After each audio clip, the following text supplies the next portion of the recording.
Good afternoon, everyone, and welcome to this session of Burnout Doesn't Look Like Failure. It looks like this. So here's the thing. I have literally seen people for years tell me that they're okay.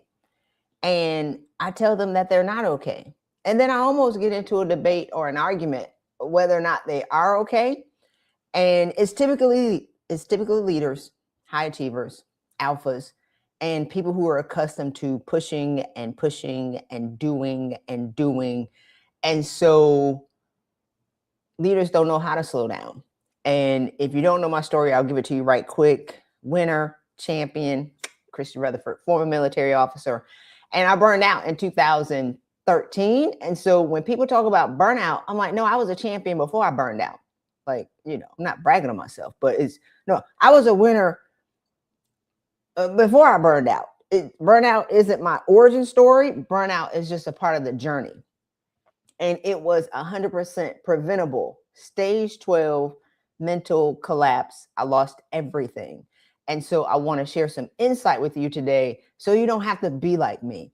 And I want to share some insight with you today because over the past 8 years, I've assisted 300 leaders from 20 countries with recovering from burnout, all high achievers, all leaders, all in denial that they're burning out and they don't know what the red flags are. And so today, I want this to be sort of a masterclass on what does burnout look like. And if I can get you to admit it by the end of this session that you may be burning out and give you some key action steps on what to take, then hopefully I have done my job. And I have a burnout quiz and I'll put the QR code right here. Get this paper out of the way. So you can take the burnout quiz right here in the top left-hand corner, depending on if that's your top or your left or your right. But take the burnout quiz to figure out where you are in the stages of burnout. It's your business. It's confidential. It's created for people who need data points because high achievers need data before we slow down. High achievers need data before we stop and think about some of the actions that we're taking to create our challenges. High achievers need something, and men especially, a data point to show them where they are, but I want to give you permission to change. So I want to show y'all this video right quick of a lady who, I want to show y'all what burnout looks like. So over the past 6 years, I've seen a lot of, I don't want to call it rhetoric, but rhetoric of people who are waiting for their jobs to provide them with psychological safety. They're waiting for their jobs to provide them with something before they change. They want their jobs to help them change. They want their jobs, or they're blaming their jobs as the root of their burnout. And that's just not true. So I want to show y'all what it looks like when you're waiting for your job to provide you with psychological safety. Here you go. It's not about Oh my goodness. So we're just going to get some help here for Cameron. Let me come back to Lydia while we get some help for Cameron here. Lydia, the President, we're going to go to a break right here. We'll be right back. Okay, so put in the chat if that hit. He didn't move, right? Like she fell out right beside him. He didn't say, let me check her pulse. He didn't move. He didn't know what to do. And so to think that your job is going to provide you with psychological safety, I just wanted to show y'all what it looked like that plays out in real life, right? Because it's not that they're not responsible, because they should. That doesn't mean that they will. And too many people are learning the hard way that is not happening. And y'all, leaders are burnout too. the superheroes are in trouble too. So if you're looking for a person who is even likely more stressed out than you, who's even responsible for more stuff than you, to be responsible for your psychological safety when they're not safe, it's not going to happen. Okay. So I got 4 points that I want to make today. Why one-hitter quitters won't work. Respond, don't react. Stress is a silent killer. So I'm going to do some Animal Kingdom insight. And then become a Prius and not an F-350. So I'm going to be here for, I don't know how y'all going to join me. Let me know. But I'm going to chop this up into some videos on YouTube because apparently attention spans are at 8 minutes right now. So if y'all want to rock with me, I would greatly appreciate it. Grab your coffee or some tea or some water and let's get this party started. I'm excited to share this information with y'all today. So here's the thing about burnout. Burnout is measured in stages, is not measured in time. And so if you think about whether or not you're burning out, I want you to think about how long you've been saying that. How long have you been saying I'm burning out? Has that been since 2020, 2021, even before 2020, because I burned out in 2013. So I want to show y'all this slide right quick. Burnout isn't measured by time. It's not measured horizontally. It's measured vertically. So if you've been in the advanced stages of burnout, which is 7 through 9, right? The critical stages are 10 through 12. So in 2020, a lot of people already burned out. So you're likely already in the advanced stages of burnout in 2020. So that's stage 7, stage 8, 2021, stage 9, 2022, critical stages, 2023, 2024, stage 11. And I'm literally watching people tell me they're okay. And I'm like, you are not okay. And here's the thing about what happens when you're burned out. When you're burning out, you're incapable of rational thought. And I think about in 2012 and 2011, and if any of my mentees on the line, I'm sorry. I should have not been given advice. I was not okay. And my family could see it. Everybody could see it but me. And I'm telling people I'm okay. Y'all, goo is coming down the side of my face and I am melting like a candle in front of people. And I'm telling them that I'm okay. I was not okay. So I learned how to wrap myself up in duct tape. My white strings were showing. And so I'm looking at people who are piles of goo on the ground, almost at the collapse in stage 12, right? Like right there on the edge. And I'm like, look, you need to take a month off from work. And I actually was talking to a guy in November and he's like, no, he kept blaming his job. And I'm like, it doesn't matter who's to blame. You're about to die. And he kept going on and on and up about his job. And I'm like, you are like literally, and I say this with care, y'all, because it's not that nobody told me that I was going to die. Nobody told me that I was going to die. Like, who's going to tell a woman, a sister, that she's not okay? We don't want to hear that and live to tell about it. And so we don't have a lot of people who have the language, I think, to share to a leader who's always a superhero that they're in trouble. So because I've lost everything and mentally collapsed, I will say it in your face. And I've said it to my clients. And even they kind of knew, but they didn't know that I could see it. I could see it because I was it. I know the signs. I know the language. I know the frequency. I know what it looks like. So I will say it out of care.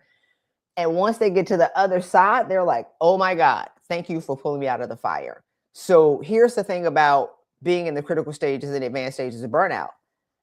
And I did a video on it. And if you want me to send it to you, and I actually wrote an article on it as well, the 12 stages of burnout, what that language sounds like.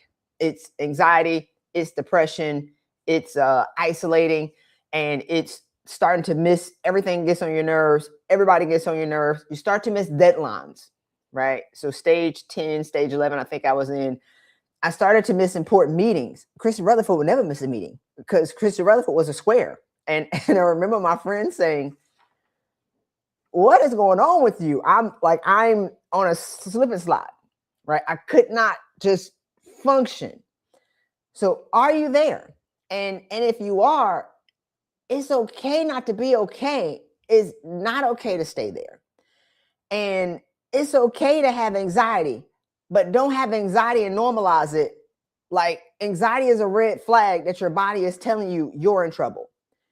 And I was talking to somebody, another guy in November, who told me that, well, maybe anxiety is like more people are just willing to admit it. I'm like, but that's just like sticking your finger in an electric socket telling me that you're okay while you're being electrocuted. That is, your body is signaling to you that there's something wrong. High blood pressure is your body signaling to you that there's something wrong. Like stress-related medical conditions, fibroids, lupus, fibromyalgia, all the autoimmune diseases, diabetes, that's your body telling you that there is something wrong. And so I used to be in the emergency room every 2 weeks for flu-like symptoms. My stress-induced arthritis came back. My ears were ringing, and I felt like I would wake up with a blinding headache, like somebody was squeezing the sides of my head every day while I'm telling people I'm okay. And my ears were ringing, and my stomach was upset. So all of these things are going on, and I'm at work full-fledged. I'm okay. So if you have one of those, I'm laying it all out for y'all like a buffet. You're not okay. And again, it's okay not to be okay, but I don't want y'all to normalize it. And there is no slow way. You almost have to snatch yourself out of the grips of burnout. There is no slow way to scale back from the critical stages of burnout. And I want to show y'all what that looks like. So the guy who was telling me that the anxiety was normal and that he just had no shame in telling me, okay. And I'm like, you're not okay. Sir, I could see it. Y'all, I could see it all day. And, he thought I was trying to shame him, which I wasn't. I was just like, it's not normal to have anxiety.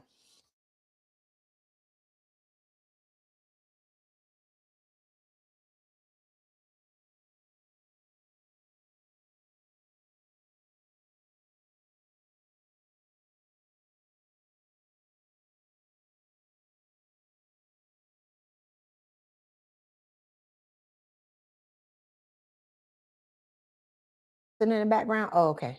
We still here. Okay, great. That took longer to load than I thought it did. This is what it looks like when you do a yoga retreat. It's like dumping water on a wildfire. This is what it looks like when you lay down in your office, which I saw a video, and you bring in a wellness consultant to teach you how to breathe one time. That's what that looks like. This is what it looks like when you go on vacation and you lay on the beach for 4 days complaining about your job for the first 2, drinking at night because you hate your life did it, and then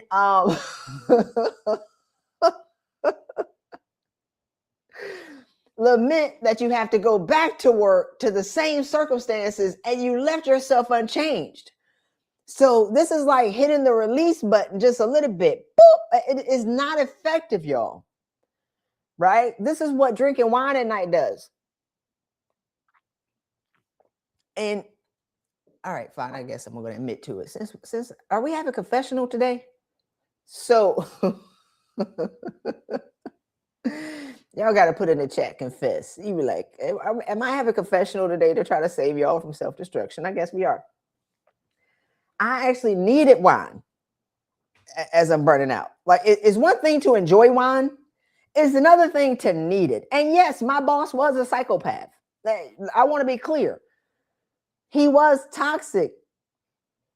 But I was also on fire before he arrived. So he was just like, if you throw a match in that fire, it's not really going to make a big difference. So yes, I could point the finger at him and say he's the problem. He just added to he was an accelerant of the fire. And so I needed wine to cope. and after drinking wine, I mean, they say, hey, look, studies say that if you drink 6 ounces of wine, 6 ounces of red wine every night, you get the flavonoids and it's healthy and all this other kind of stuff. So I would measure 6 ounces of red wine and I would drink my wine because they say that it's healthy for me. But here's the thing, after 6 months, I said, this is stupid. Like, I have to be numb every day in my life for a check. Like, I got to be numb to exist. Is this my life now? Is this the life that I fought for and bled for and proved everybody wrong for? This is stupid. I quit. Right? So I'm not advocating for you to quit your job, because 70% of my clients didn't quit their jobs because they thought that their boss was the problem. I would have died because I didn't have me to snatch me off the edges. And I didn't have someone that I trusted and somebody who knew that I was going through and someone who had gotten past it and I could see light on the other side to tell me, if you do these things, Chrissy, you'll be okay. I didn't have to leave my career, y'all, but I didn't have anybody to give me tactical insight to have me manage myself fast enough, as opposed to talking about it for 6 months, right? So let me get off of that. All right, so did y'all get that? This is why one-hitter quitters don't work. One thing that you do won't work. Burnout recovery is a lifestyle change. It's not a thing, right? Burnout recovery and peace is a lifestyle. Is not a squeegee ball that you're squeezing your hands. Burnout recovery is a lifestyle change, and eventually, if we can pull you off the edges of burnout, then we can figure out what is the cause. Who's holding the match, right? Who has the lighter that they're just holding in the background that's igniting a fire? Typically, that's you, but it's attached to something. But before we can get there, we have to get you to be able to think rationally, to have a rational conversation to pull you off the edge. And so with my clients, I typically led with money. Let's get more money. Let's work on your job if you don't like your boss. But what we were really trying to address was we have to pull them to safety through some self-care techniques. Then we have to now unpack how they got there. And so as I've been talking about this for the past 7-8 years, the challenges that I see people are having is just exacerbating. And I wonder if, like Jesus, when he asked the man at the pool, do y'all even want to be made whole? That's really my question. Like, have you adopted the narrative of what the world wants you to believe is possible for yourself? And have you adopted the narrative that everybody else is the problem? And have you adopted the narrative that if one person would change, I could be free? Because too many people are paying a price for that. And so I want you to consider thinking about where you are, and are you taking your self-care seriously to be able to change and create sustainable health for yourself first before you burn out. So this is my burnout recipe. Meditate 3 times a week for 5 minutes. Work out 3 times a week for 30 minutes. Sleep 3 times a week for 8 hours. I learned this from the School of Hard Knocks. You don't need, I saw somebody like this ad on LinkedIn where this lady had this helmet, this metal helmet on her head where she was getting something shot in her brain for burnout. I was like, lady, if you just got some sleep. And this prescription is what I did to recover, and is also what I taught 300 leaders from 20 countries and 17 nationalities in the US, different genders, different socioeconomic backgrounds, right? 15 different industries. It doesn't matter. And the reason why all of this stuff is free, I told y'all, I burned out and I lost everything. I didn't have money to get under a machine that shot currents in my brain to try to rewire myself. It had to be free. So all of these things are free, but I want you to think about, they're free, but are they easy for you? And if you resist the absolute basics of breathing and doing it until you learn, slowing your mind down until you learn, laying in the bed until you get 8 hours, right? And so it's interesting, and I saw this when I was at Georgetown, and I'm not a medical professional. I just recovered. So I'm giving y'all the insight of what worked for me and has worked for 300 people quickly, because high achievers ain't got time to be taken forever. Once we're going to admit to it, we want results fast. And it's like our hearts are, when you're stressed out, you're addicted to stress. You're addicted to the chemicals that are in your body. You're like, you always have like the adrenaline and the cortisol and the endorphins that are running through your system. Like your body has just been emitting these chemicals. You stay in a fight or flight response at all times. And so the challenge is, as you start to slow down, it's going to feel abnormal because your body is used to you being in a fight or flight response. Your body is used to having these poisonous chemicals run through your system all the time. So, this is good. Are y'all having a good time? I'm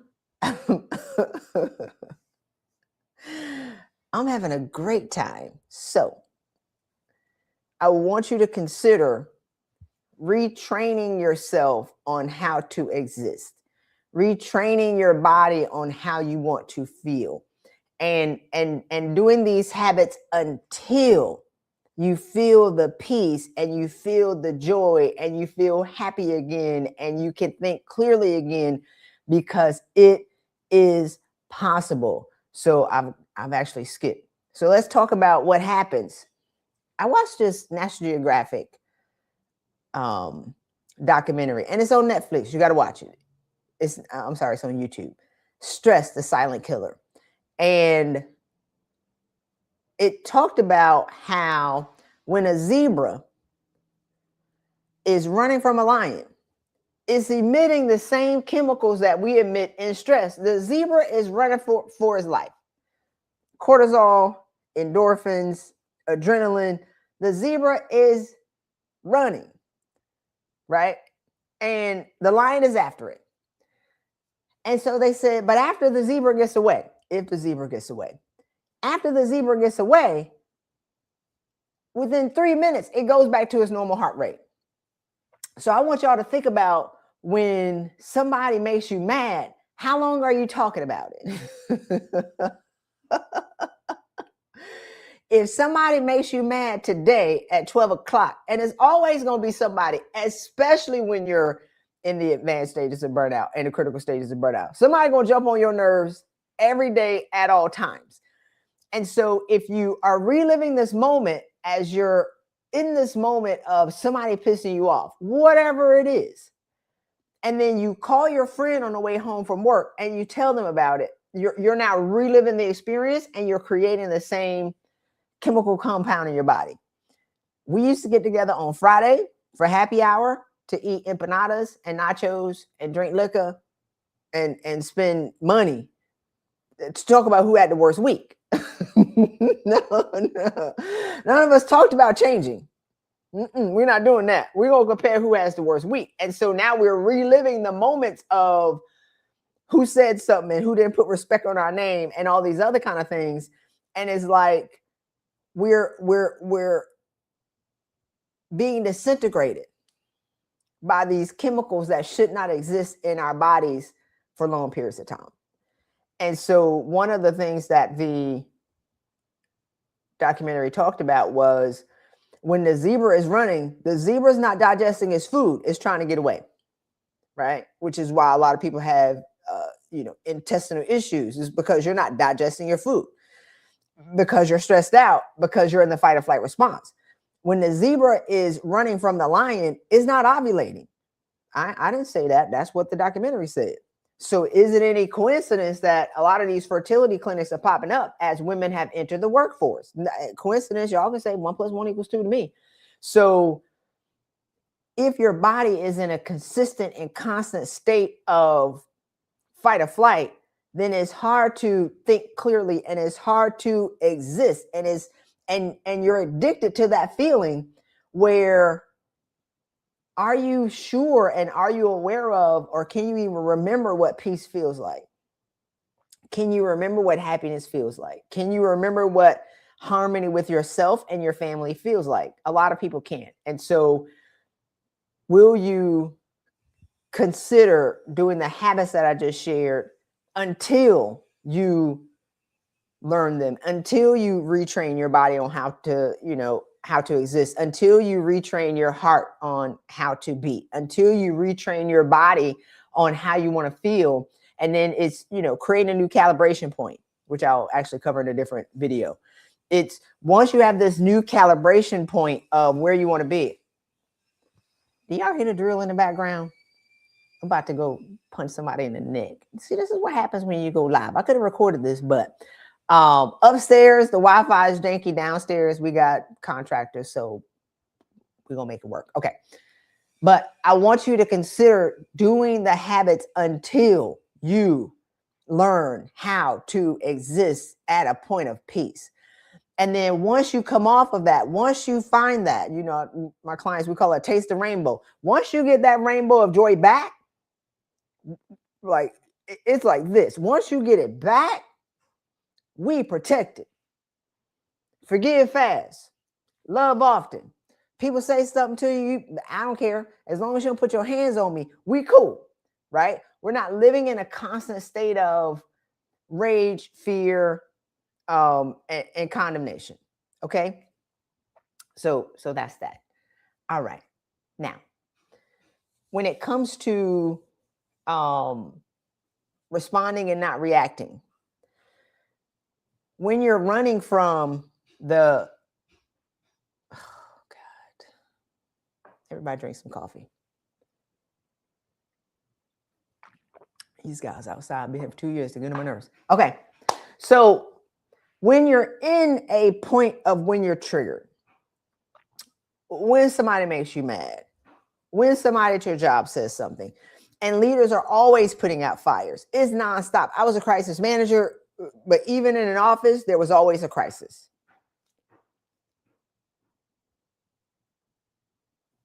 Y'all, hold on. If they knock again, I'm gonna have to go say something.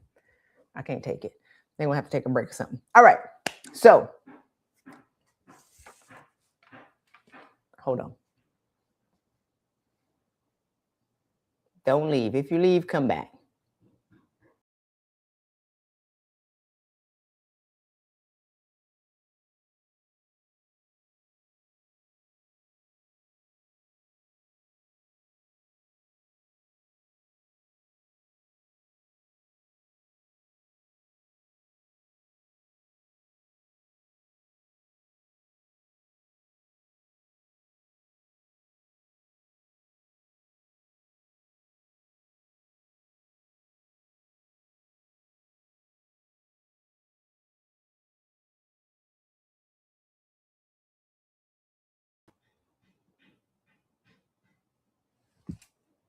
All right.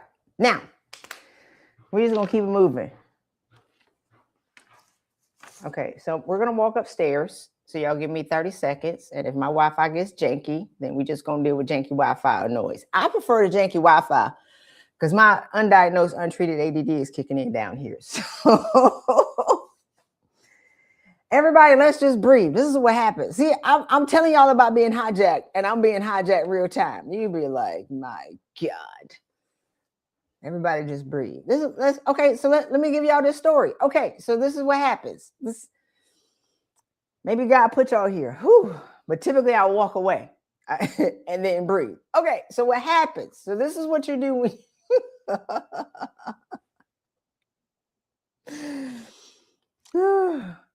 this is what you do when you're hijacked. I was just hijacked. Y'all just watched it. Giabotti Taylor talks about, she was a brain researcher who had a stroke, right? And she's watching herself have this stroke. And she came up with a 90-second rule. So what Giabotti Taylor said was, whenever you're being triggered, at the point of trigger, y'all watching it, right? At the point of trigger, she's like, your body emits the chemicals from your brain for a fight or flight. I wanted to go fight them. And then I was like, okay, I can't fight these dudes. We're gonna walk upstairs. So that's flight. I'm just gonna change the dynamics. So what she said was, when you're triggered for 90 seconds, you're having a physical response to the trigger. So you actually feel your chest tighten, and your eyebrow goes this way, and your head, like you're ready to punch somebody in the face. Like, that's real. At work, at home, it doesn't matter. It's neutral. So it's like, once that happens, she says, after 90 seconds, the chemicals have flushed from your system. And if you're still mad, it's your choice. So did y'all get that? After 90 seconds, you actually had a physical response to somebody triggering you. But after 90 seconds, if you're still mad, it's your choice. So if you're still mad, if Johnny pissed you off at noon and you're talking about him at 5 o'clock, or you're talking about him at 1 o'clock over lunch, and then at 5 o'clock, and then 9 o'clock, and you mad the next day, that's your choice. So what do you do in the 90 seconds is the question. So I learned this. Yeah, I'm a crisis manager. I had 160 people work for me. So I used to be like, okay, I'm triggered. They always had a problem. It was always something. If you're a leader, throw your hands up. Oh God, it's always something. So they would come, boom. And I would be like this. You know what I'm going to do? I'm going to go in my office and I'm going to breathe for 5 minutes and I'll be right back. So I would go in my office. I had a little heart math monitor. I mean, this is 2012, all kind of technology now, to be able to inhale for 5 seconds and then exhale for 5 seconds, because I wanted to get my heartbeat down to a healthy level where I can make a good decision. Because when I'm triggered, I'm incapable of rational thought. And if I'm incapable of rational thought, I'm not going to make a great decision. And I'm not going to be the leader that I want to be to my personnel, because I'm hijacked. So I would go in my office and they would be like, okay, it's probably like 4 of them standing at the door. They would be like, okay. And I would breathe. And then I would come back out and I would be like this. Okay, so tell me again what happened, because I forgot. And then from that state of being, right, from that state of calm, from that state of I'm now being the leader that I want to be to my personnel, I now have the executive presence that I want to have to my team, so we can make the best decision, not a decision that's made out of being triggered, not a decision that's made out of rage, not a decision that's made out of I want to punch somebody in the head right now, right? So that was that became my thing after I read that book. So when they came, and then there's always a problem, y'all, with the leader. They would come, I would be like, you know what I'm gonna do? I'm gonna go in my office and I'll be right back. Yo, this became our thing. They would wait for me because they liked that version of Miss Rutherford. They liked Miss Rutherford making rational decisions, because if I made a bad decision, they was gonna have to clean it up. If I made a bad decision, or a decision that wasn't made from a rational mind, then they were going to have to work harder on something that didn't need to be done. People trust their leaders to make great decisions, and it's hard when the people have to manage their people and they have to manage your emotions as a leader. So once I learned that, and they would wait. They would be hanging out, doing whatever they did. 5 minutes, like clockwork, I will open the door and we would have a great discussion, and everybody would go on their day. And so I want you to think about the 90-second rule, and when you're being hijacked, and it took practice, right? This was what I talked about, doing something until. Now, if I was standing in front of one of my bosses and they said something, because, leader, they always got something, I would just stand there.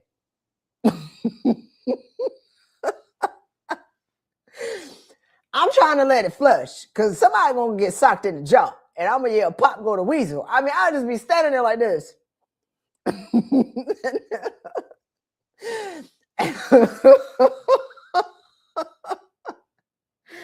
Yeah, and I'm a military officer, so we got a straight face. So I'm just standing there like this. And then, Christy, do you have someone like this? I said, just let me think about it. And I would just like, wait. I'm waiting, y'all, for the 90 seconds for the chemicals to flush before I have a response. Because I want to have a great rational response. And if I couldn't manage it in that 90 seconds, I would be like, oh, gotta go to the bathroom. And I would like run away and I would go breathe. So it's like, I have to break the energy. And that was, here's the thing, as a leader and as a person who leaders want to be great, whether y'all been trained or not, whether y'all learned an on-the-job training or actually had the formal training to be a leader, we want to be great for our people. It's hard to do that when you're stressed out and you're underwater and you're expected to save everybody while you're drowning and they're standing on your head saying, I need assistance, right? Or they're looking at you for psychological safety and you one click from crazy, right? Like that responsibility is, we're not told that when we aspire to be leaders. It looks shiny. It looks real good. The compensation is amazing. Nobody's telling that. Nobody's telling us that we're going to suffer. Nobody is saying that nobody's really going to like you and people don't trust you.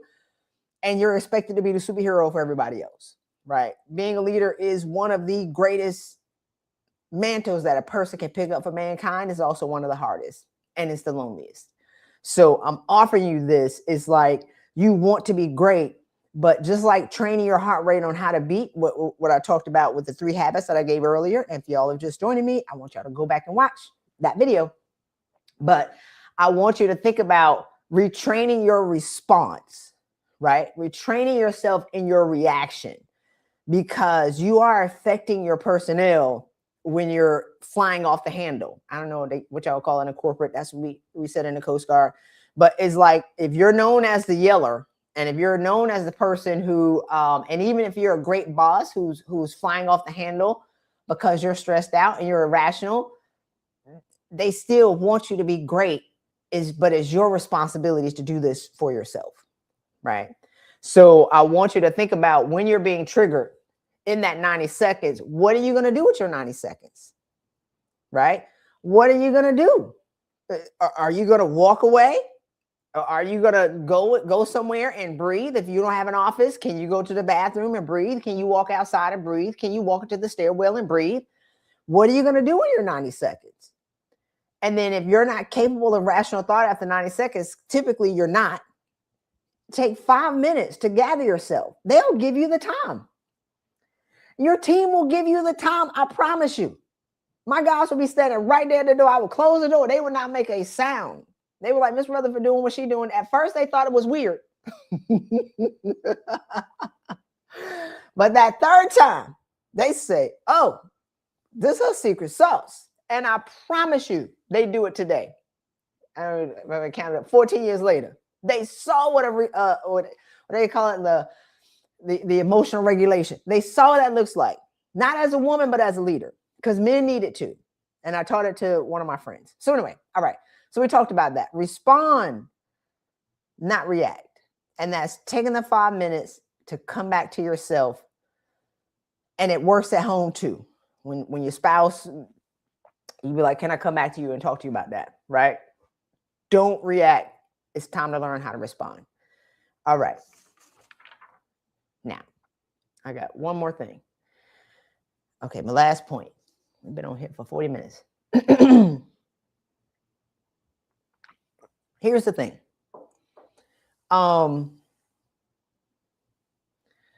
When it comes to being a leader and being successful and, running the race, and we run a sprint for 15 years. Burnout, stage 12 burnout, when you finally collapse, it's a shock and it's a surprise. I was shocked. I couldn't really create a good, deep thought sentence for a year. And I'm one of the big nerdiest nerds, as y'all now see, ever. I could not, it's almost like running into a brick wall doing 120 miles an hour. Everything fell apart. Like, The wheel is over here, the carburetor is over there, the air filter's over here, boom. And it was preventable, but I thought that I could push one more time. I thought that I could get one more thing to make me feel successful. Y'all, a wall of awards, just like you. If I just do one more thing, then I'll rest. If I just do one, we always got one more, right? We always got one more in the hole that we just need to get done. And going from stage 11 burnout to stage 12 wasn't me pushing through a wall, because we're accustomed to pushing through walls, and we'll kick doors open and we'll break barriers, and we beating on the concrete wall and the glass ceiling and all these other kind of things, and we enjoy it. Stage 12 burnout was a banana peel slip. I just stepped on a banana peel and just kind of slid into it. It's like the wall that I had been beating on forever turned into a waterfall, and I just went through it, and it was over. Lights out. Now, here's the thing. It's preventable if you'll admit that you might be burning out, right? And I want you to put in the chat, might be, or are you closer to admitting what's going on? And again, here's the QR code, or you can go to 90 days or ChristyRutherford.com/burnout quiz. Take my burnout quiz. Figure out where you are. Burnout is not measured in time, it's measured in stages. And if you're in the advanced or critical stages of burnout, nobody's going to tell you, and you probably really don't know, and you don't want to admit to it, because you think if you admit to it, you will have to do something to change. You don't know what to do to change, which is why we're here today. Right? If you just get some sleep, meditate, and work out, you can pull yourself out of it. Now, I want you to consider in your process. Oh, I have my book here. 90 Days to Burnout Recovery. Oh, he'll go to the microphone. 90 Days to Burnout Recovery. A step-by-step game plan to shift from burnout to mental and physical wholeness. It's available on Amazon. You can get it here. Now, here's the thing about this book. I wrote this book in 2016 and called it Heal Your Brokenness. So if y'all have Heal Your Brokenness, it's the exact same book. But I didn't widely talk about the 10 books that I published, because books are books are $20. I prefer you to pay me $16,000 and I'll just send you the book for free. That's pretty much how we rolled. Now, here's the thing about time. And I wouldn't say it's a plan. I make it up as I go along, and it always ends up amazing. What time has taught me, the information in Heal Your Brokenness became my $16,000 program. This is exactly what I did to recover from burnout. I just called it Heal Your Brokenness. And then I taught it to my clients. And now that burnout is a more common term, I just changed the name of the book and changed the cover and zhuzhed it up a little bit. And I republished it because this is proof that it works. After I proved it with 300 people, now I can assuredly market y'all a $20 book, whatever, it's $20, right? It works. To assist you with the real thing of how to recover from burnout. And it does not include quit your job. So my last point that I want to make, I want you to consider living your life now as a Prius and not as an F-350. So how much effort and energy does it take for you to be you? How much effort and energy does it take for you to just exist? For you to wake up in the morning with a 50-pound weight on your chest? How much energy and torque does it take for you to get things done? And how much coffee does that require? I had 3 cups of coffee. I was shaking at 9 o'clock. Right? Like, you know, that's how much you hate your life. I'm just going to be shaking when I go into this meeting. I ain't like them. But anyway, I love my career. I just didn't like my last boss. But a Prius, this is what we look like when you're burning out. An F-350. We got that F-350 can hold 9 people. We got too many people around us. that are for us, are for what we can do for them. They're not necessarily for us. I can't believe I'm gonna have to record this thing all over again because some dudes outside. I'm not triggered though. I just like to be productive with my time. I was intentional today. But anyway, an F-350, if you've ever stood beside a dually, this is a F-350, you can hear it when it's on. Like it makes a noise. You can stand 10 feet away from a dually and you can hear it. That's what it sounds like. It can tow things in the cab, and it can tow logs, and it can tow trailers, and it has towing capacity. So for you, are you dragging your past behind you like an F-350? Are you carrying people on your back, trying to save them while you're drowning like an F-350? How much fuel does it take for you to get from Miami to Atlanta? It's going to be a lot in an F-350. If it's carrying 9 people, whether or not it has people in there, and if it's towing something, whether or not it's towing something, it's still going to require a lot more gas than a Prius. The Prius is light. I think it can sit 3 comfortably. It ain't towing nothing. It doesn't require that much gas. It's light, it's airy, it's free. You don't really hear it if you're standing beside it. You don't know if a Prius is on or not. You're standing beside it, like, is this thing crunk up? Like, there is no noise to it. So this is the last analogy, right? It's like, will you consider in 2026 being more like a Prius and less like an F-350? Because we're normalizing misery. We're normalizing going through something. And I'm not saying that the world is perfect, but Joel Osteen, and it's been said a lot that ships don't sink because they're in water. They're sinking because of the water that's in them. How much water is in you?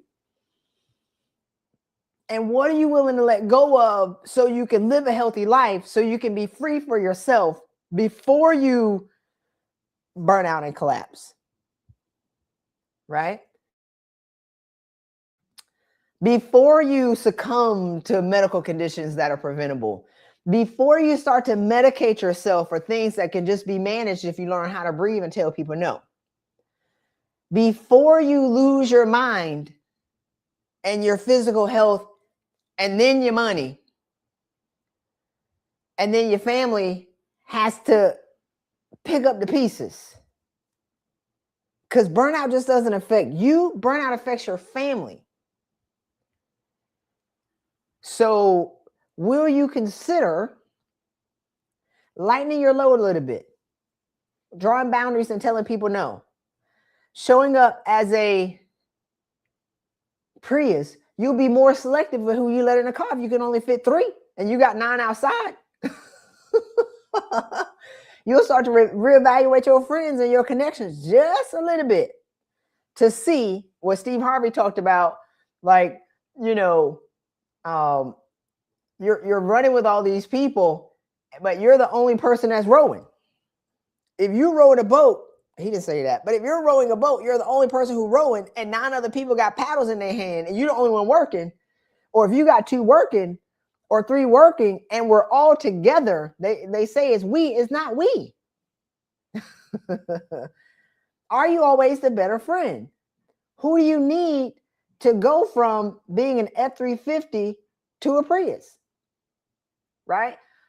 What scenarios and experience from your past that you're dragging around that you don't need or no longer serving you, what do you need to let go of so you can be happy and you can be free even in 2026? And to think that you can't have that and to be envious or almost mad at people who are happy because you don't understand is naive. And I did it. I didn't understand why people were in Barnes and Nobles on a Tuesday reading books. Like, who had time for that? I hated those people. yogis walking around and drinking lemon water and eating seaweed chips, and they walking around floating on air. And I thought they were weird.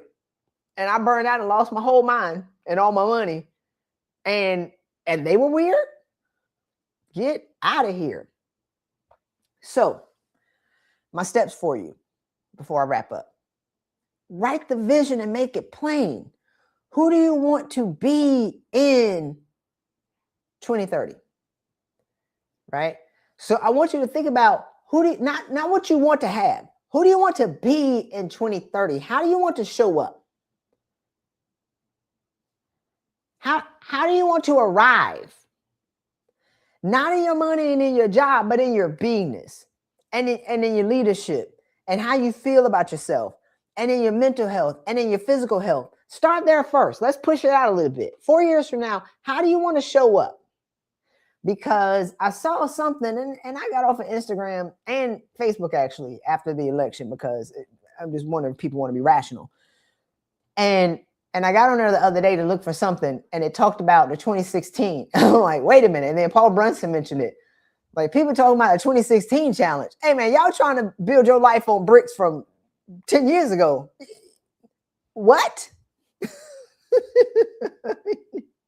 If you're the same person today, good, bad, or indifferent, if you're not better today than you were 10 years ago, what have you been doing? Like, that'd be a 7-year-old who's now a teenager. Like, they're expected to change. They done went through different grades. They done changed clothes. They went from being a kid to a teenager. My cousins went from being kids to being in college. Like, what are you talking about? I wasn't supposed to say that. Let's stay on it. Who do you want to be 4 years from now? And then I want you to think about what are the 5 things that you need to do to be that person. And then what do you need to do this year to accomplish those 5 things that you need to do to be that person in 2030? I can't lay it out no better than that.